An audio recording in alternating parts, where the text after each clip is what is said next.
તો જે ક્ષણની રાહ જોવાઈ રહી હતી તે ક્ષણ આખરે આવી ચૂકી છે। ગુજરાતમાં 7 મેના રોજ મતદાન થશે તેવી જાહેરાત કરાઈ ચૂકી છે। ચૂંટણી પંચ દ્વારા આ જાહેરાત કરવામાં આવી છે। પ્રેસ કોન્ફરન્સનું આયોજન કરવામાં આવ્યું હતું અને તેની અંદર કહેવામાં આવ્યું છે કે ગુજરાતની અંદર 7 મેના રોજ મતદાન યોજાશે। 7 તબક્કામાં મતદાન યોજવામાં આવશે, જેની અંદર ગુજરાતમાં 7 મેના રોજ મતદાન યોજવામાં આવશે। ત્રીજા તબક્કાની અંદર ગુજરાતની અંદર મતદાન યોજાશે।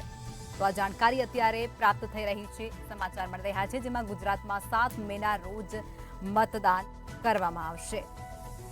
બીજા તબક્કાની અંદર ગુજરાતનો સમાવેશ થશે। ગુજરાતની અંદર મતદાન કરવામાં આવશે। છેલ્લા ઘણા દિવસોથી જેની રાહ જોવાઈ રહી હતી તે ઘડી આખરે આવી ચૂકી છે। ચૂંટણી પંચની પત્રકાર પરિષદ શરૂ થઈ હતી અને તેમાં તારીખોની જાહેરાત કરવામાં આવી છે। મુખ્ય ચૂંટણી કમિશનર રાજીવ કુમાર દ્વારા લોકસભા ચૂંટણીની તારીખો જાહેર કરવામાં આવી છે, જેની અંદર ગુજરાતમાં 7 મેના રોજ ચૂંટણી યોજાવાની છે તેવું પણ કહેવામાં આવ્યું છે। સાથે જ 4 જૂનના રોજ કાઉન્ટિંગ પણ કરાશે।